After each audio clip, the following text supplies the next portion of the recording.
Bonjour et bienvenue dans la forêt des lectures. Alors, aujourd'hui, je vais vous parler d'une lecture assez particulière, Werewolf Jones et Fils. C'est la dernière bande dessinée sortie en français de Simon Anselman. C'est sorti aux éditions Uber, donc c'est un auteur historique des éditions Misma qui a été récupéré depuis quelques temps par les éditions Uber. Il est aidé pour cette bande dessinée par plusieurs auteurs, alors pour la colorisation, le dessin aussi, et il a été aidé aussi au scénario par Josh Pettinger. Josh Pettinger, on le connaît en français pour des bandes dessinées Gutter, je crois, qui est sorti, et d'autres choses qui sont sorties aux éditions ici même. Gutter, je l'ai pas encore lu. Et Werewolf Jones and Fils, c'est un peu le dernier numéro. Toute une série de bandes dessinées axées sur ces personnages-là, Meg et Maud, Howl, et bien sûr Werewolf Jones, et un peu les personnages qui gravitent autour de tout ce monde-là. Alors moi, j'adore cet auteur-là, j'adore suivre leurs aventures, j'ai pas encore du tout lu, mais de ce que j'ai lu, à chaque fois c'est génial.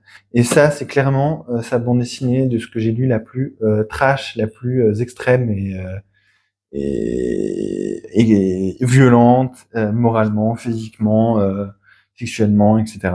Et en plus, on va voir du coup Werewolf Jones et ses deux fils, et ils vont être au centre de toutes les histoires. Et du coup, en termes de maltraitance morale, physique, du bien-être, etc. pour les deux, les deux pauvres enfants, ça va être assez extrême. Donc ça va être dur de vous montrer toutes les pages parce qu'il y a beaucoup de pages que je vais essayer de pas vous montrer.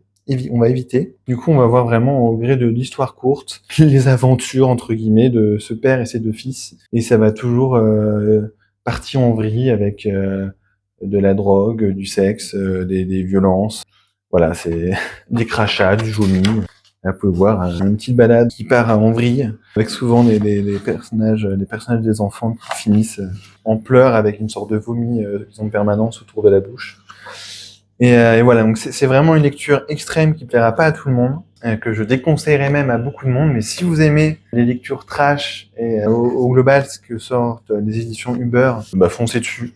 C'est vraiment dans ce qui se fait à mes yeux de mieux. Ça va vraiment loin, loin, loin. Soit on n'adhère pas, c'est une lecture qu'il faut vraiment déconseiller. Soit si on adhère vraiment à cette proposition d'humour trash, gras, acide, irrévérencieux, immoral, eh ben c'est du petit lait.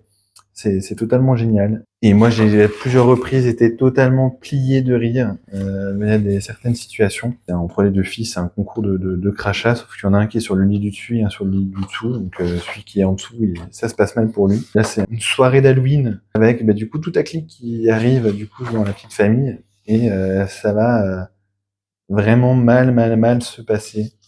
Et il y a beaucoup de personnages qui finissent nus, personnages masculins qui finissent totalement nus, et avec des il y a des pages que je peux vraiment pas vous montrer, pas non plus. Ici ça va. C'est très violent, trash, mais si on aime un peu rire de l'immoralité et malheureusement d'une sorte de tristesse humaine qui existe, c'est vraiment très bien fait, très drôle, et avec des chutes totalement dingues, une gestion de l'utilisation des différents personnages que je trouve vraiment très réussi. Et pareil avec les deux personnages des enfants, ils sont pas totalement passifs, il y a totalement il y a une singularité qui va se créer entre les deux et qui va vraiment être bien utilisée. Et je pense qu'il y a plein de petites choses qui sont glissées en toile de fond, qui sont assez pertinentes. Pour ça, il faut passer outre et adhérer et rire de cette avalanche de violence absurde et acerbe. J'ose pas trop vous montrer des, des moments, mais il y a des moments totalement dingues, comme ce moment où il en peut plus de sa vie, Werewolf, et il s'en va. Il détourne un avion et il veut aller hop sur une île déserte.